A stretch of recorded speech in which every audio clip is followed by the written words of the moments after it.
Welcome to my kitchen. I'm Clara. I'm 91 years old. Today we are making meals from the Depression. A great American who started out many a morning on the American breakfast.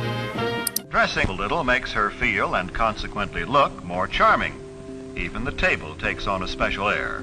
Do you still remember these childhood recipes that fed a nation? There was a time when recipes weren't just about taste, they were about survival. They were made with hands that knew hunger, stretched across kitchens filled with laughter, ration stamps, and pride. Liver and onions. This became the ultimate kitchen battleground where proper technique could convert even the most stubborn skeptics. Step into 1966 and discover how proper preparation could transform one of the most divisive ingredients into something that even skeptics had to admit was delicious when cooked with respect and proper technique. Beef liver sliced thin, soaked in milk to remove any bitter flavors, then dredged in seasoned flour and seared quickly while sweet onions caramelized alongside until golden and fragrant. The magic was in the milk soaking that drew out any strong flavors while tenderizing the liver, making it approachable for even the most hesitant family members. She'd slice the liver no thicker than half an inch, soak it in milk for at least 30 minutes, then pat it dry before dredging in flour seasoned with salt, pepper, and a touch of paprika. The genius was in the quick cooking that kept the liver tender and pink inside, while developing a beautiful crust that sealed in all the natural flavors. But liver and onions represented far more than a simple protein preparation.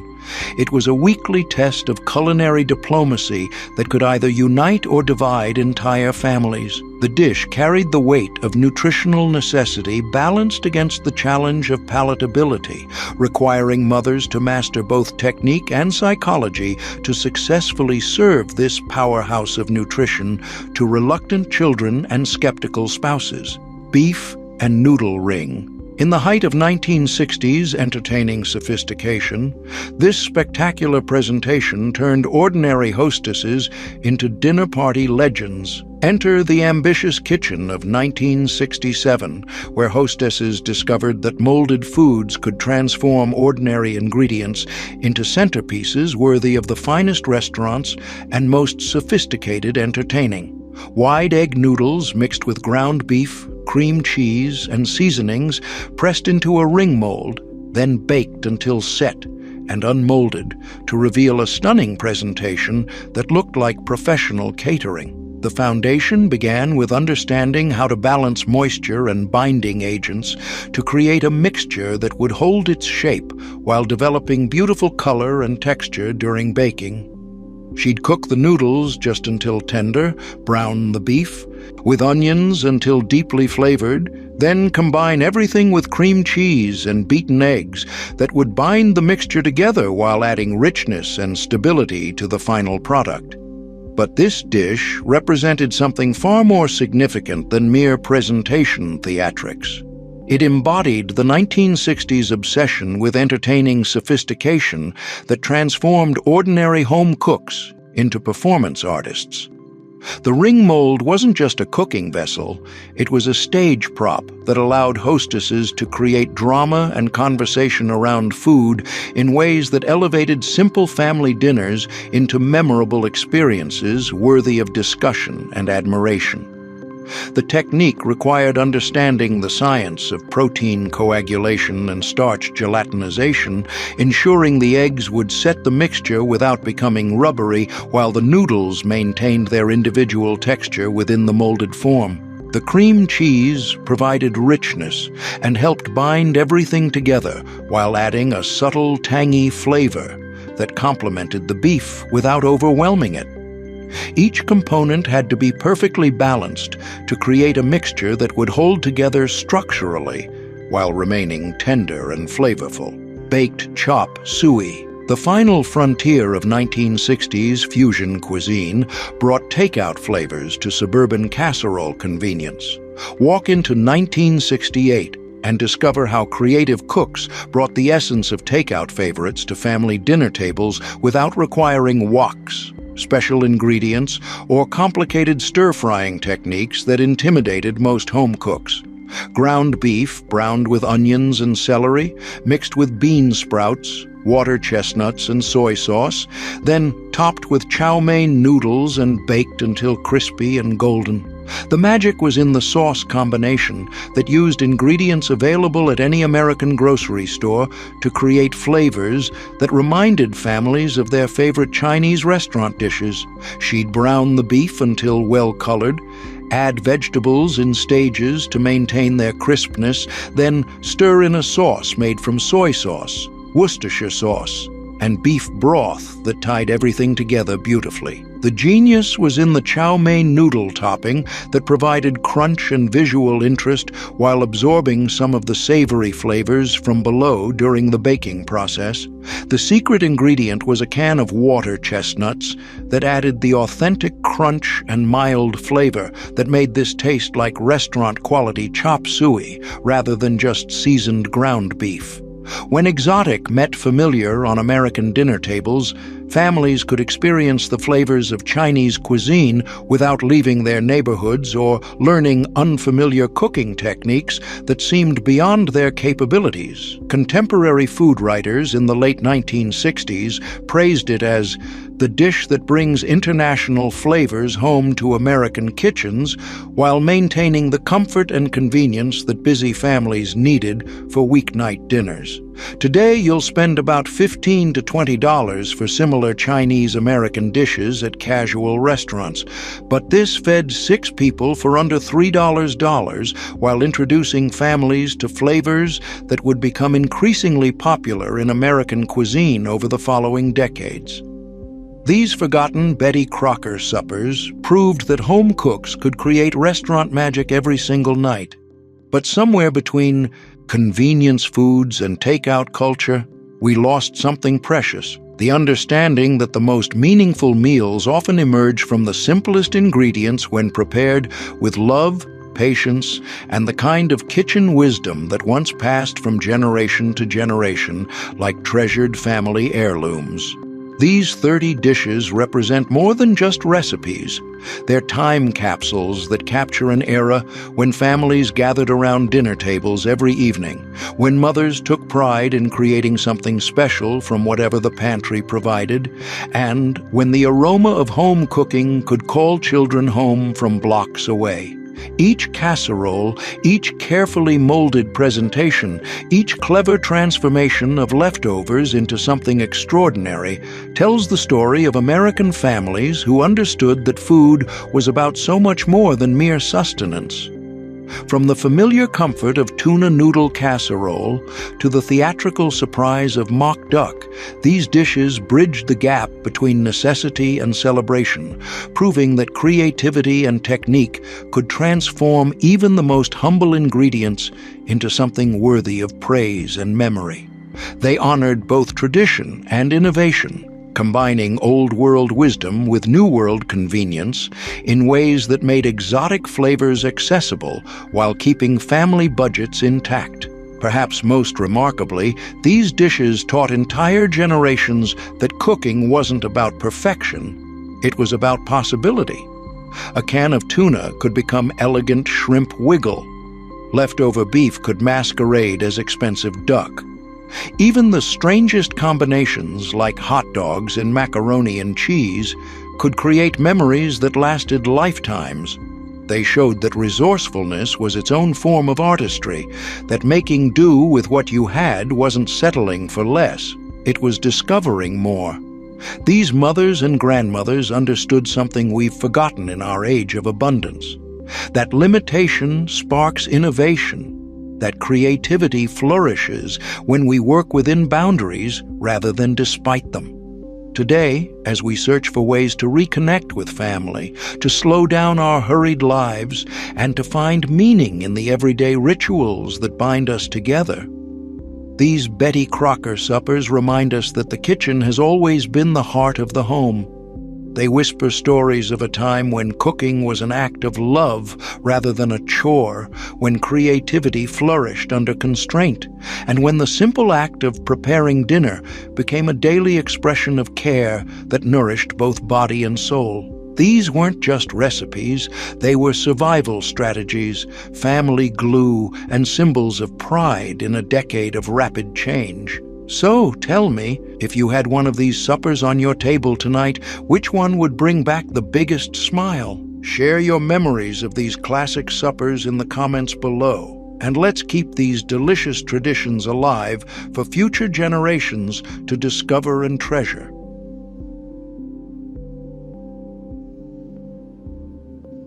Each slice was like unwrapping a present, revealing those beautiful egg centers that made even children excited about eating their dinner. Today, you might find similar preparations at upscale comfort food restaurants for $18 to $22, but this fed 8 people for under $3 while creating memories that lasted long after the last bite was finished. Chicken croquettes. Society pages whispered about these golden gems that transformed humble leftovers into elegant dinner party stars. Picture 1963, when Betty Crocker's test kitchen perfected the art of transforming yesterday's roast chicken into golden, crispy croquettes that looked like they belonged in a fancy French restaurant. The secret started with finely minced chicken mixed with thick white sauce, seasoned with just a whisper of nutmeg and a generous pinch of fresh parsley from the garden.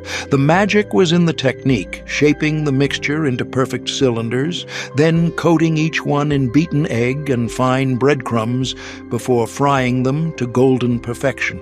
The outside became incredibly crispy, while the inside stayed creamy and rich, creating a texture contrast that made every bite absolutely delightful. What made Betty's version special was serving them with a mushroom cream sauce that complemented the chicken without overpowering its delicate flavor. Mrs. Dorothy Henderson served these every Thursday at her bridge club, and the ladies would arrive early just hoping for an extra serving because they represented something truly special in home cooking. The preparation required patience and attention to detail, but the elegant results made it worth every minute of careful work and precise technique. Contemporary society pages in the early 1960s featured them as the perfect dinner party food because they could be prepared ahead and fried just before serving, making entertaining much easier. Each croquette was substantial enough to satisfy hearty appetites, but refined enough to impress the most sophisticated guests who expected restaurant-quality food. The technique required understanding how to balance moisture and seasoning in the chicken mixture, ensuring it held together during frying while remaining creamy inside. Today, you'll spend about $25 to $30 for similar chicken preparations at upscale restaurants, but this elegant dish fed 6 people for under $4 while creating an atmosphere of sophistication that made ordinary evenings extraordinarily special and memorable for everyone fortunate enough to be invited. Tamale pie. When Mexican border flavors met Midwest convenience, this cultural bridge satisfied both authenticity and accessibility. Walk into 1965 and discover how creative cooks brought the essence of tamales to family dinner tables without requiring the time-intensive masa preparation that intimidated most home cooks. Ground beef, seasoned with chili powder,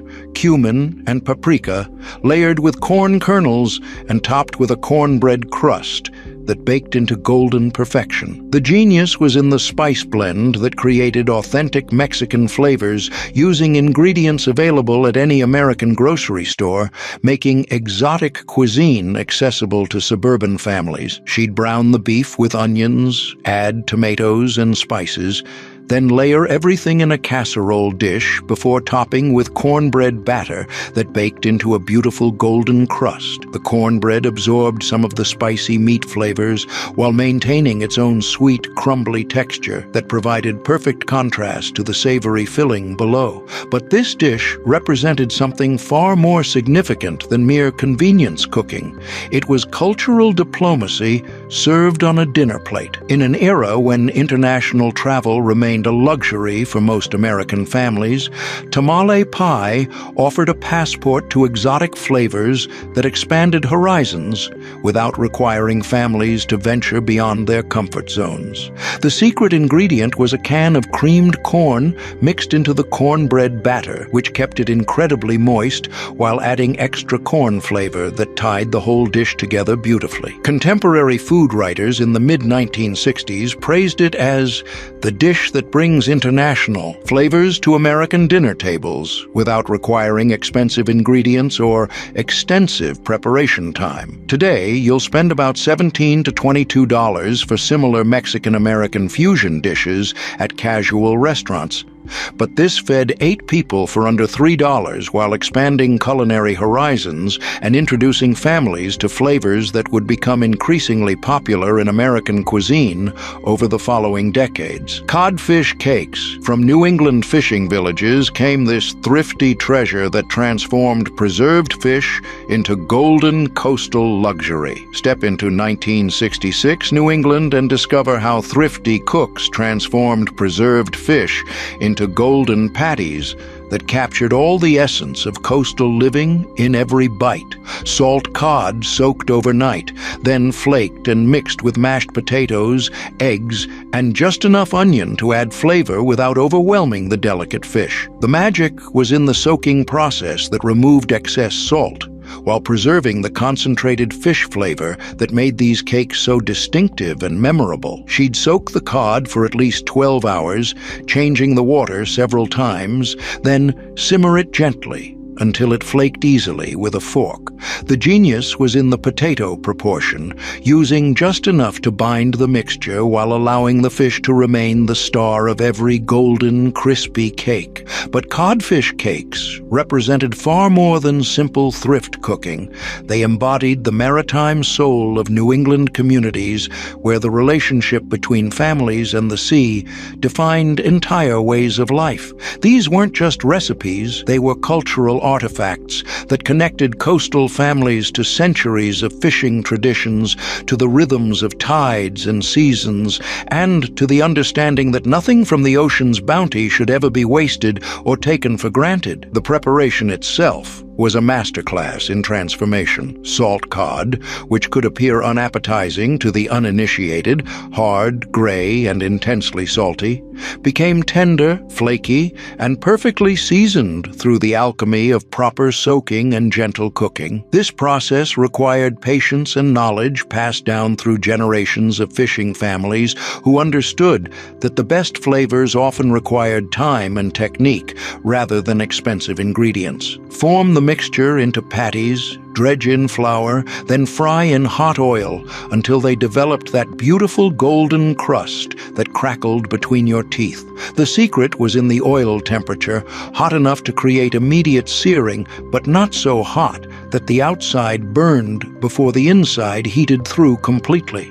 This technique created the perfect textural contrast that made each bite interesting. Crispy exterior giving way to tender, flaky interior that released concentrated ocean flavors with every chew. These maritime masterpieces could make preserved fish taste fresh and elegant when prepared with proper technique and attention to traditional methods. The tradition connected families to their maritime heritage while providing an economical way to serve protein that didn't require expensive fresh fish or complicated preparation. During harsh New England winters, when fresh fish became scarce and expensive, these cakes provided reliable nutrition that connected families to the sea's abundance even when storms kept boats in harbor. Contemporary food writers in the mid-1960s noted that these cakes prove that the simplest ingredients can create the most satisfying meals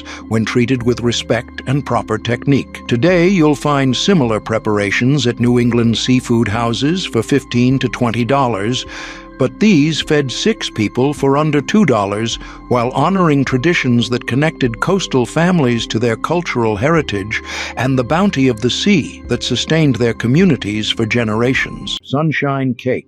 Sunshine cake earned its name from both its golden color and its ability to brighten any occasion using old-school techniques. This was Angel Food Cake's richer cousin, made with egg yolks instead of just whites, creating a tender, buttery crumb that captured sunshine in every slice. The technique required patience and precision that separated experienced bakers from beginners. Egg yolks were beaten until thick and pale, then combined with sugar until the mixture was light and fluffy. Cake flour was folded in gently, along with melted butter and vanilla extract. The key was maintaining the airiness while incorporating enough richness to create that signature golden color and tender texture. The cake was baked in an ungreased tube pan, just like Angel Food, but the results were completely different. Graham cracker cream pie. Graham cracker cream pie was the old-school dessert that elevated humble crackers into something that could anchor any special meal. This wasn't just pie with graham crackers thrown in. This was a carefully constructed dessert that used those sweet, honey-flavored crackers to create textures and flavors that no traditional pie could match. The crust was pure old-school innovation, graham crackers crushed fine and mixed with butter, then pressed into pie pans and baked until golden. This created a sweet, crunchy foundation that complemented rather than competed with the filling. The filling itself was classic vanilla pastry cream, cooked until thick and glossy using time-tested methods, then cooled until just warm enough to pour without melting the crust. But the real genius was in the layers. Some graham crackers were left in larger pieces and layered throughout the filling, creating pockets of texture that would soften during chilling, but maintain just enough crunch to provide interest. Date nut loaf. Date nut loaf was the old-school dessert that bridged the gap between cake and candy, creating something that was sophisticated enough for company, but comforting enough for every day. This wasn't fruitcake's heavy cousin. This was something entirely its own, with a texture and flavor profile that converted even the most dedicated date skeptics. The preparation started with dates that were chopped fine and soaked in hot water until they softened into a paste-like consistency. This date mixture was combined with butter, sugar, and eggs, creating a base that was naturally sweet and incredibly moist. Walnuts were folded in for crunch, along with just enough flour to bind everything together using traditional methods. Cornflake macaroons. Cornflake macaroons proved that breakfast cereal could become elegant dessert with just a few simple old-school additions. These weren't the coconut macaroons most people knew. These were crispy, golden clusters that delivered familiar flavors in a completely unexpected form. The base was simple but required technique. Cornflakes mixed with shredded coconut and bound together with egg whites that had been whipped to soft peaks. Sugar was added gradually, creating a meringue-like mixture that would hold the cereal and coconut together while baking. Some families added a touch of vanilla or almond extract for extra flavor complexity. The shaping was almost meditative. Spoonfuls of the mixture were dropped onto parchment paper, creating rustic clusters that would bake into golden, crispy treats. The oven had to be just right, hot enough to set the egg whites and toast the cereal, but not so hot that the coconut would burn before the centers were cooked through. Icebox eclair cake. Icebox eclair cake was the old-school dessert that gave home bakers the satisfaction of making eclairs without any of the intimidation factor. This wasn't traditional French pastry. This was American ingenuity at its finest, creating all the flavors and textures of eclairs in a form that anyone could master using time-tested assembly methods. The foundation was graham crackers, arranged in perfect layers that would soften into something resembling pastry as the dessert chilled. Between each layer went vanilla pudding, made from scratch and cooled until thick enough to spread evenly. The assembly required patience. Pudding, crackers, until the dish was full and the top was crowned with a final layer of pudding. The finishing touch was what made this old-school dessert special, a chocolate glaze that was poured over the top and allowed to drip down the sides. Icebox fruitcake. Icebox fruitcake revolutionized America's relationship with fruitcake by eliminating everything people hated about the traditional version while keeping everything they secretly loved. This wasn't the dense, boozy brick that became holiday jokes. This was light, fresh, and actually disappeared from serving plates instead of being regifted for decades. The genius was in the old-school construction that required no baking. Instead of forcing fruit into heavy cake batter, this version layered everything cold. Vanilla wafers formed the base, arranged in neat rows that would soften into cake-like texture as the dessert chilled. The fruit component was a mixture of chopped dates, candied cherries, and toasted nuts, all bound together with sweetened whipped cream instead of dense batter. After overnight chilling, the wafers had absorbed moisture and flavors from the fruit mixture, creating something that had all the familiar fruitcake tastes, but with a texture that was light and refreshing rather than heavy and dense. Chocolate haystacks. Chow mein cookies. Chocolate haystacks, also known as chow mein cookies, were the old-school dessert that proved candy and cookies could merge into something that was better than either component alone. These weren't traditional cookies in any sense. They were clusters of chocolate and crunch that required no baking and delivered maximum satisfaction with minimal effort. The base was simple but genius. Chocolate chips or chocolate candy melted until smooth and glossy. Into this chocolate went chow mein noodles, those crispy, crunchy noodles that added texture and visual interest that no traditional cookie ingredient could match. Some families added peanuts or other nuts for extra crunch and flavor complexity. The mixture was stirred until every noodle was coated with chocolate, then spooned onto waxed paper in small mounds that resembled tiny haystacks. As the chocolate cooled and hardened, it bound the noodles together into clusters that were part candy, part cookie, and completely addictive. The finished haystacks had a unique texture that combined the smoothness of chocolate with the crunch of noodles, creating something that was satisfying to eat and fun to look at. The chocolate provided richness, while the noodles added textural interest that kept each bite interesting and unpredictable. These appeared at bake sales, where they always sold first, at holiday cookie exchanges, where they stood out from traditional offerings, and any time someone needed to make a lot of treats quickly. They represented American creativity at its finest, taking ingredients from completely different culinary traditions and combining them into something new and wonderful. Self-saucing, butterscotch, pudding cake. Self-saucing, butterscotch. Pudding cake was the old-school dessert that seemed to defy physics, creating its own sauce while baking and delivering two desserts in one pan. This wasn't magic, though it seemed like it.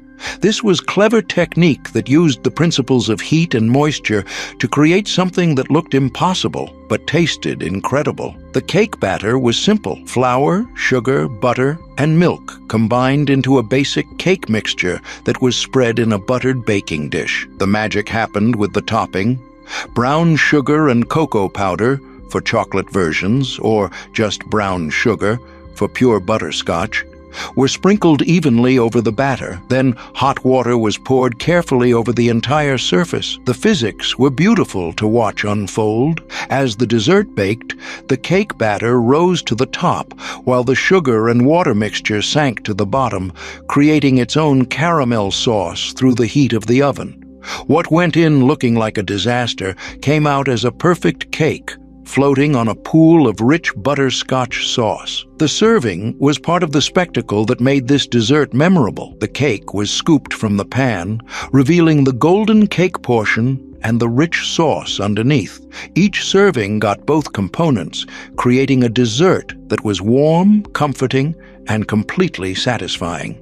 The cake was tender and moist, while the sauce was rich and buttery with deep caramel flavors. This old-school dessert appeared at family dinners where something warm and comforting was needed, at potluck gatherings where impressive presentations mattered, and anytime someone wanted to serve something that would generate conversation and requests for the recipe. Brown sugar dumplings. Brown sugar dumplings were the old-school dessert that turned simple syrup into a vehicle for delivering pure comfort in dumpling form. This wasn't fruit cobbler or traditional dumplings. This was something uniquely American that combined the satisfaction of bread with the sweetness of candy in one perfect spoonful. The syrup came first. Brown sugar, butter, and water cooked together until bubbling and smooth, creating a rich caramel base that would both flavor and cook the dumplings. Some families added a touch of vanilla or cinnamon to the syrup, while others preferred the pure, unadulterated taste of caramelized sugar that spoke for itself. The dumpling dough was simple but crucial. Flour, sugar, baking powder, and milk combined into a soft dough that would steam rather than bake in the hot syrup. The dough was dropped by spoonfuls into the bubbling syrup, where it would cook through steam and heat, absorbing flavors while maintaining a tender, bread-like texture. The cooking process was almost meditative, watching the dumplings puff and cook in the golden syrup, filling the kitchen with aromas of caramelized sugar and warm bread that could draw people from every corner of the house. When done, the dumplings were tender and sweet, having absorbed syrup flavors throughout while maintaining their structure. This old-school dessert was served warm, with the dumplings ladled from the pot, along with generous amounts of the rich syrup that had cooked them. Each bite delivered sweet, tender dumplings surrounded by buttery caramel sauce. It appeared at family dinners where comfort food was the goal, at church suppers where satisfying desserts were needed, and any time someone wanted to create something that felt like a warm hug in dessert form. Oatmeal pie. Oatmeal pie was the old-school dessert that proved breakfast ingredients could create something worthy of the finest dinner parties. This wasn't oatmeal cookies in pie form. This was a rich, custard-like creation that used oats to create textures and flavors that no traditional pie could match. The filling was where the magic happened through careful balance of ingredients. Oats were combined with eggs, corn syrup, brown sugar, and butter, creating a mixture that would set into something resembling pecan pie, but with its own unique character. The oats provided texture and nutty flavor while absorbing the sweet custard mixture during baking. Some old-school versions included coconut or chopped nuts for additional texture, while others relied on the oats alone to provide interest and substance. The key was balancing the liquid ingredients so the filling would set properly without becoming too dense or too loose. Vanilla extract was essential for rounding out the flavors and preventing the pie from tasting too much like actual oatmeal. The baking process transformed the simple ingredients into something elegant and sophisticated. The top developed a golden crust, while the interior remained creamy and rich, with the oats distributed throughout in a pattern that looked almost like pecan pie from a distance, but delivered its own unique satisfaction. The finished pie was rich, sweet, and surprisingly sophisticated, with a texture that was part custard, part cookie, and completely satisfying. It appeared at holiday tables where traditional desserts were expected, but something different was desired, at potluck gatherings where unique contributions were valued, and any time someone wanted to prove that simple ingredients could create extraordinary results. Ready for wartime genius? 2430 are pure. How is that a dessert? Vinegar pie. Vinegar pie was the old-school dessert that proved desperation could create delicacy, turning one of the most unlikely ingredients into something that tasted remarkably like lemon meringue pie. This wasn't a mistake or a joke. This was legitimate pie that used vinegar's acidity to create the same bright, tart flavors that expensive lemons provided, making elegant dessert accessible during the hardest times. In households where lemons were a luxury that appeared only at Christmas, vinegar became the miracle ingredient that could satisfy cravings for citrus brightness any time of year. The filling was pure chemistry, disguised as cooking. Apple cider vinegar was combined with water, sugar, eggs, and a small amount of flour, creating a custard base that would set during baking. The vinegar provided the essential acidity that made the pie taste bright and fresh, while the sugar balanced the tartness into something that was surprisingly pleasant. The transformation was almost magical, harsh, pungent vinegar becoming something delicate and refined through the alchemy of heat and sweetness. The key was using the right vinegar in the right proportions. Too much, and the pie would be inedibly sour. Too little, and it would be bland and sweet. Apple cider vinegar was preferred for its slightly fruity undertones, while white vinegar was too harsh for most palates. Some bakers added a touch of lemon extract if available, but the vinegar alone was sufficient to create the desired flavor profile. Experienced pie makers could taste the filling before baking and adjust the balance perfectly, creating consistency that even expensive ingredients couldn't guarantee. The baking process was crucial. The filling had to set without curdling, requiring gentle heat and careful timing. When done properly, the pie had a smooth, custard-like filling with a golden color and a flavor that was remarkably similar to lemon curd. A meringue topping was traditional, completing the illusion and adding sweetness to balance the tart filling. The meringue also provided visual appeal, creating a dessert that looked every bit as elegant as its expensive counterpart. People who tasted vinegar pie without knowing the ingredients often guessed it was lemon, testament to how successfully this humble ingredient could masquerade as something much more expensive. Children who had never tasted real lemon pie couldn't tell the difference, while adults who knew both versions often admitted to preferring the vinegar version for its more consistent flavor. It appeared on tables during the Depression and wartime, proving that good dessert didn't require expensive ingredients, just creativity and understanding of how flavors worked together. The serving ritual became part of the pie's charm. Experienced bakers would slice it with theatrical flair, watching guests' faces transform from polite acceptance to genuine surprise and delight. The pie cut cleanly, revealing that perfect custard filling that looked exactly like its lemon counterpart, but somehow tasted even better. Some families made it a game, challenging dinner guests to identify the mystery ingredient that created such bright, clean flavors. Saltine cracker pie, mock pecan.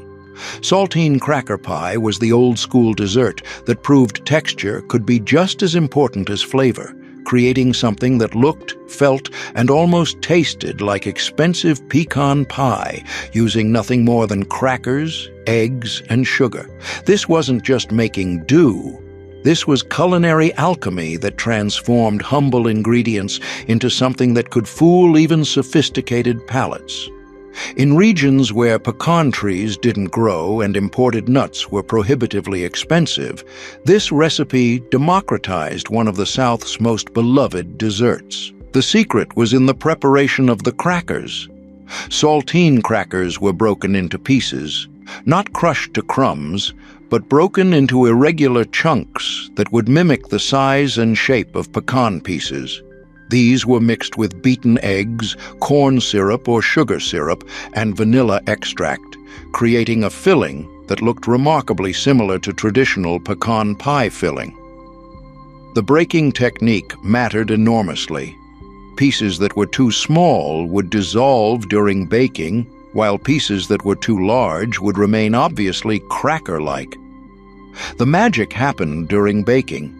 The crackers absorbed the sweet custard mixture while maintaining their shape and providing textural interest that was surprisingly similar to nuts. The saltiness of the crackers provided a subtle contrast to the sweet filling, creating the same sweet-salty balance that made pecan pie so appealing. As the pie baked, the crackers softened and darkened, taking on the appearance of nuts suspended in golden custard.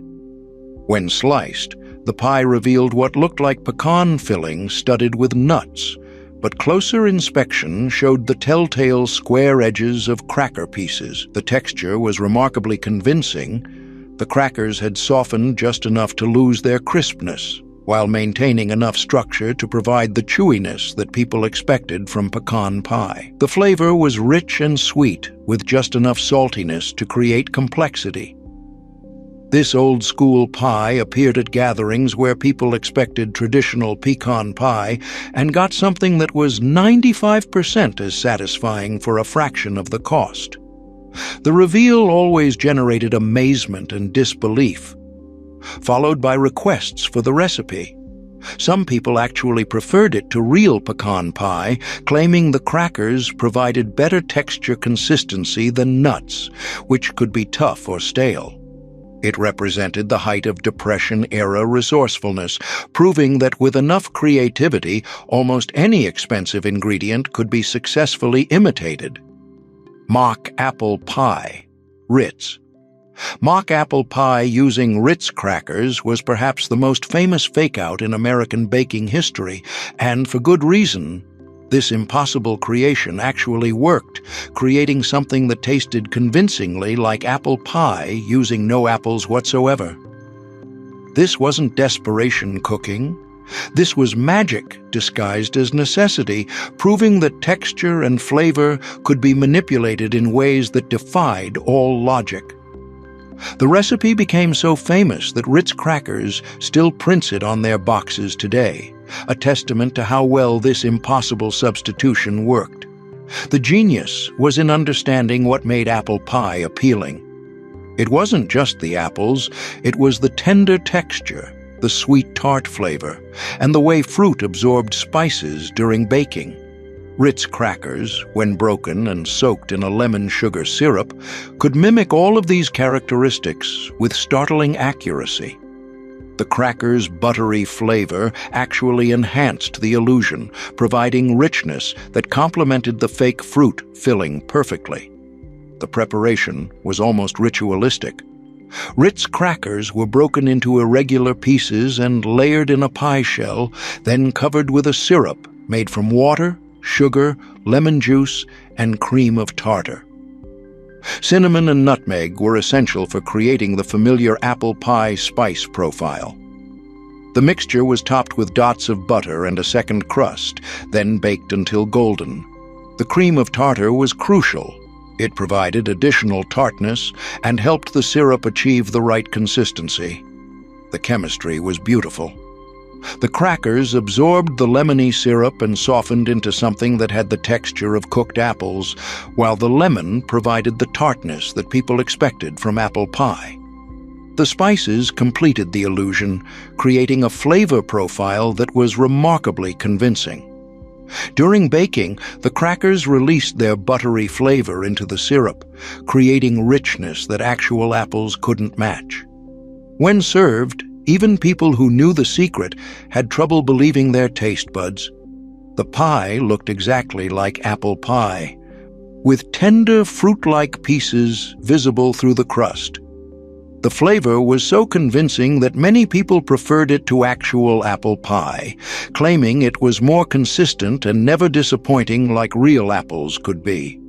The texture was perfect, tender but not mushy, with just enough substance to feel satisfying. This pie became legendary during the Depression and World War II, when apples were expensive or unavailable. It appeared at church suppers and family gatherings where people expected apple pie and got something that was somehow both fake and better than the real thing. The recipe spread through communities like wildfire, shared by women who took pride in their ability to create something special from nothing. It represented the ultimate triumph of ingenuity over limitation, proving that American creativity could overcome any shortage or hardship.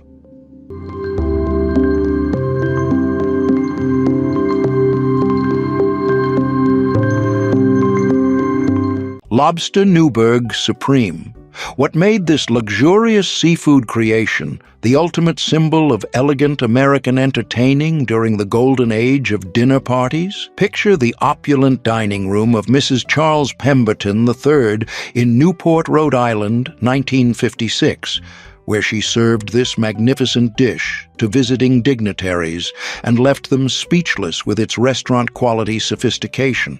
The foundation began with fresh lobster meat gently sautéed in real butter, then folded into a velvety sauce made with heavy cream, egg yolks, and just enough dry sherry to create that distinctive Newburgh flavor that had made the dish famous in New York's finest establishments. Mrs. Pemberton's chef, Henri Dubois, formerly of Delmonico's restaurant, was quoted in Town and Country magazine as saying, "Madame has mastered what many professional kitchens struggle to achieve, the perfect balance of richness and refinement that makes Lobster Newburgh a true culinary masterpiece." The magic was in Betty Crocker's simplified technique that demystified this intimidating dish, breaking it down into manageable steps that allowed home cooks to achieve the same results that had previously required professional training. The secret was in the sauce preparation, tempering the egg yolks slowly with the hot cream to create a custard-like consistency without any curdling, then finishing with a splash of brandy that added depth and complexity. Each serving was presented in individual puff pastry shells or over delicate rice pilaf, garnished with a sprinkle of fresh paprika and chopped chives that added both color and a hint of onion flavor. The genius was in the timing, preparing everything just before serving to maintain the silky texture and prevent the delicate sauce from breaking or becoming grainy. The food critic at Bon Appetit declared it the dish that proves American home cooks can rival the greatest restaurant chefs, after tasting it at a charity luncheon where it became the talk of the social season.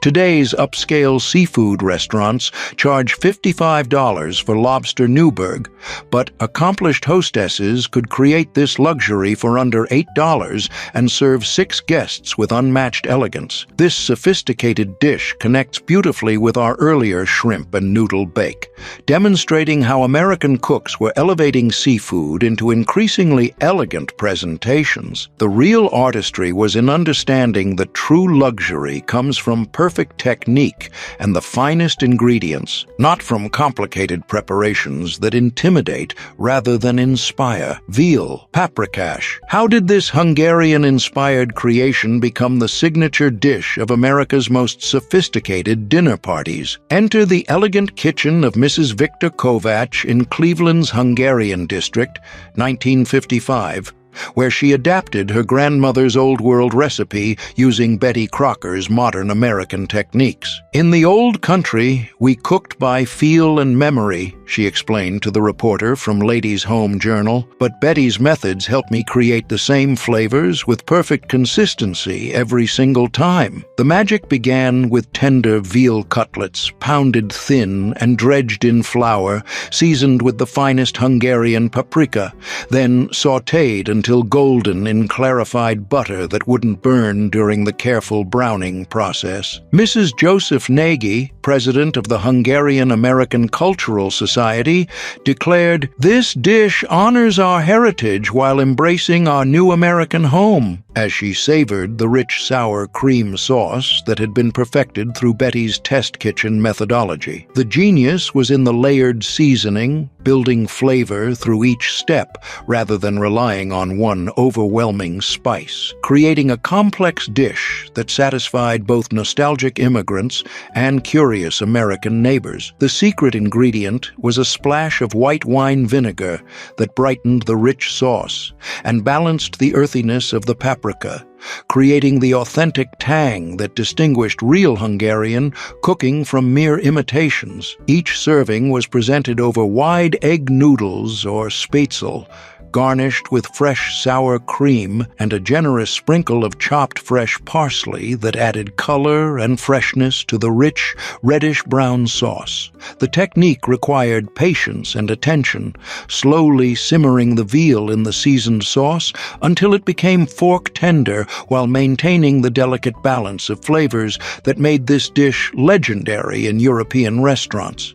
The food editor at McCall's magazine featured this as the international dish that's becoming an American favorite, praising its accessibility to home cooks who wanted to expand their culinary horizons. Today's European restaurants charge $38 for authentic veal paprikash, but dedicated home cooks could master this technique for under $6 and serve 8 people with old-world authenticity. This exotic dish connects perfectly with our earlier beef burgundy, showing how American kitchens were becoming laboratories for international cuisine.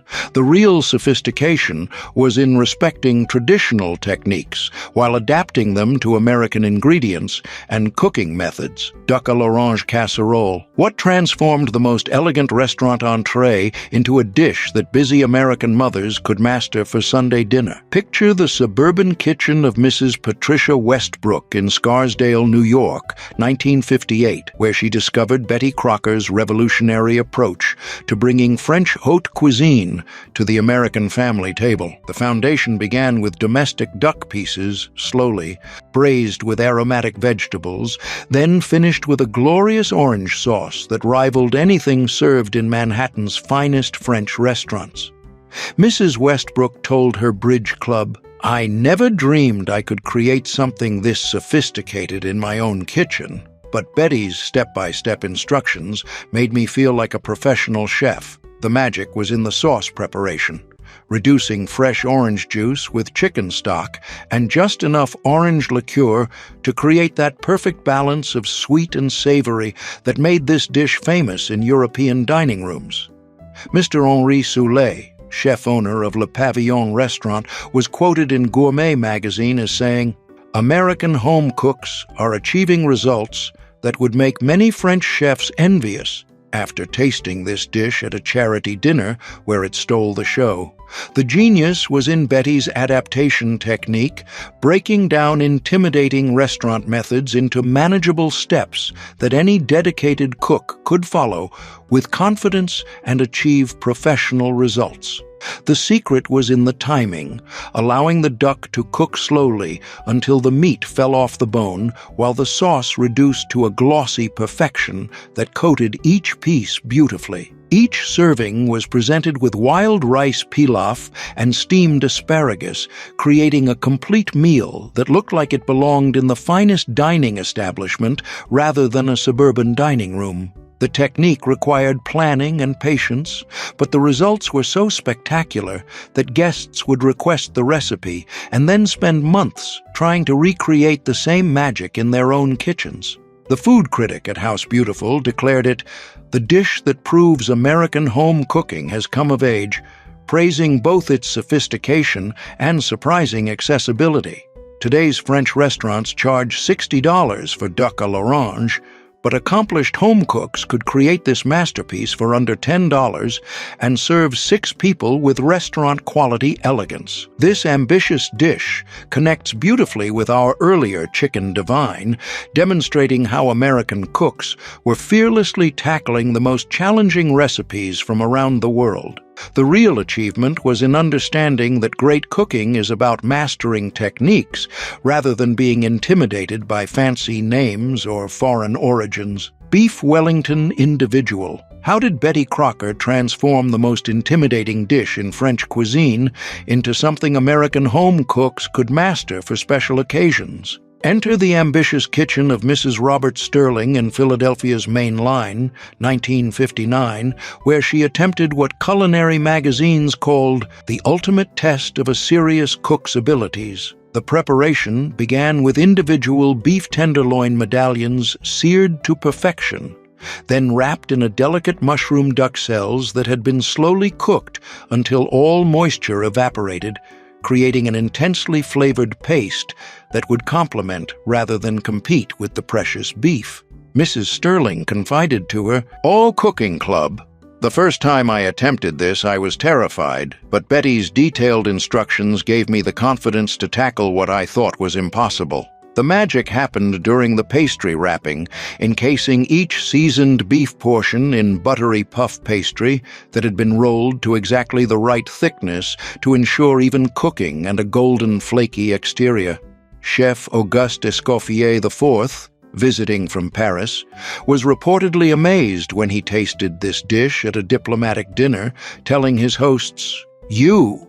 Americans have taken our most challenging recipe and made it accessible without sacrificing any of the elegance or technique that makes it special. The genius was in Betty's individual portion approach, which eliminated the guesswork of cooking one large Wellington while allowing each guest to receive a perfectly portioned serving that looked like a small work of art. The secret technique involved brushing each pastry-wrapped portion with beaten egg wash and scoring decorative patterns that would become beautifully golden during baking, creating a presentation worthy of the finest restaurant. Each serving was accompanied by a classic Béarnaise sauce made from scratch, along with roasted vegetables that had been carefully selected to complement rather than overpower the star of the show. The timing required precision and planning, but the spectacular results made this dish the ultimate choice for anniversary dinners, holiday celebrations, and any occasion that demanded something truly extraordinary. The food editor at Gourmet praised it as proof that American home cooks can master the most challenging techniques in classical cuisine, featuring it on their cover with step-by-step photographs. Today's steakhouses charge $75 for beef Wellington, but dedicated home cooks could create this masterpiece for under $12 per serving and achieve results that would impress the most sophisticated palates. This ambitious creation connects perfectly with our earlier beef burgundy and veal paprikash, showing how American kitchens had become laboratories for the world's finest cuisine. The real triumph was in proving that with proper instruction and dedication, any home cook could master techniques that had previously been reserved for professional chefs. Coq au vin moderne. What made this wine-braised chicken the ultimate symbol of culinary sophistication that every ambitious hostess needed to master? Picture the candlelit dining room of Mrs. Jonathan Fitzgerald in San Francisco's Nob Hill, 1957, where she served this French masterpiece to visiting wine merchants who declared it superior to versions they'd tasted in Burgundy itself. The preparation began with a young chicken cut into perfect pieces and marinated overnight in a bottle of good Burgundy wine with aromatic herbs that infused every bite with complex flavors. Mrs. Fitzgerald later revealed in House and Garden magazine, "The secret is patience and respect for the ingredients, never rushing the process that transforms simple chicken into something magical." The magic happened during the slow braising process, as the wine reduced and concentrated, while the chicken became incredibly tender and absorbed all those deep, rich flavors that made this dish legendary in French restaurants. Monsieur Claude Dubois, visiting from Lyon, was quoted in Gourmet as saying, "Madame has understood the soul of this dish, creating something that honors our traditions while making them accessible to American home cooks." The genius was in Betty Crocker's detailed technique for achieving the perfect balance of wine and chicken stock, creating a sauce that was rich without being heavy, sophisticated without being pretentious.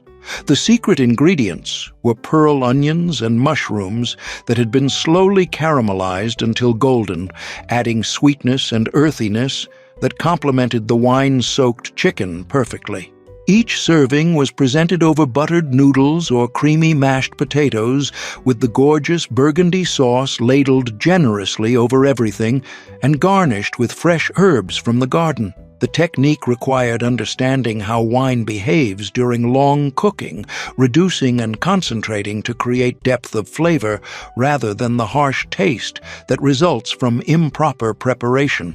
The food critic at Bon Appetit declared it the dish that bridges the gap between intimidating French cuisine and approachable American home cooking, praising its authenticity and reliability. Today's French bistros charge $45 for coq au vin, but accomplished home cooks could master this classic for under $8 and serve 6 people with unmatched sophistication. This elegant dish connects beautifully with our earlier duck à l'orange, demonstrating how American cooks were fearlessly embracing wine cookery and classical French techniques. The real artistry was in understanding that great cuisine is about respecting ingredients and mastering time-honored methods rather than relying on shortcuts or substitutions. With the promise of an extraordinary meal, each serving was presented with the elegance of fine dining, the dark, glossy sauce coating tender beef and vegetables that had absorbed all those incredible wine flavors during the long, slow cooking process. The food editor at Gourmet magazine featured this recipe as proof that American home cooks can master the most sophisticated European dishes, praising both its authenticity and accessibility. The genius was in the make-ahead preparation, as this dish actually improved when prepared a day early, allowing all those complex flavors to meld and deepen overnight in the refrigerator. Today's French restaurants charge $42 for similar beef burgundy preparations, but accomplished home cooks could create this masterpiece for under $5 and serve 8 people with restaurant-quality results. This elegant dish connects perfectly with our earlier Swedish meatballs, showing how American cooks were embracing international flavors while maintaining their own unique style. The real sophistication was in understanding that great cooking is about technique and patience, not expensive ingredients or complicated equipment. The beauty of this particular preparation lay in its forgiving nature and spectacular results, making it the perfect introduction to French cooking for ambitious American hostesses. Mrs. Worthington discovered that the quality of the Burgundy wine made all the difference, using a bottle good enough to drink rather than the cooking wine that many recipes suggested, creating a depth of flavor that elevated the entire dish beyond ordinary braised beef. The pearl onions required special attention, blanching them first in boiling water to make peeling effortless, then browning them alongside the mushrooms to develop those caramelized surfaces that added both visual appeal and concentrated flavor to the finished sauce. Betty's revolutionary approach included detailed timing charts that took the guesswork out of braising, specifying exact temperatures and cooking times that ensured consistent results, regardless of the cook's experience level. The browning process was crucial, requiring patience to sear each piece of beef individually rather than crowding the pot, developing those essential fond particles on the bottom that would later dissolve into the braising liquid and create the foundation of the rich sauce. Mrs. Adelaide Montgomery from the Beacon Hill Ladies Society noted that the key to perfect texture was maintaining the braising liquid at a gentle simmer rather than a rolling boil, allowing the tough connective tissues to break down slowly while keeping the meat tender and succulent. The herb bouquet could be customized with seasonal availability, though the classic combination of bay leaves, fresh thyme, and parsley stems provided the authentic French flavor profile that made this dish restaurant-worthy. Many accomplished cooks discovered that adding a square of dark chocolate during the final minutes of cooking deepened the color and added a subtle richness that guests could never quite identify but always complimented. The serving presentation became an art form, with the glossy sauce ladled generously over wide egg noodles or creamy mashed potatoes garnished with fresh, chopped parsley that provided both color contrast and a bright herbal note that balanced the rich wine flavors. What truly set this dish apart was its ability to transform a simple dinner party into a sophisticated culinary experience that guests would remember and request for years to come, proving that French elegance was achievable in any American kitchen with proper instruction and attention to detail.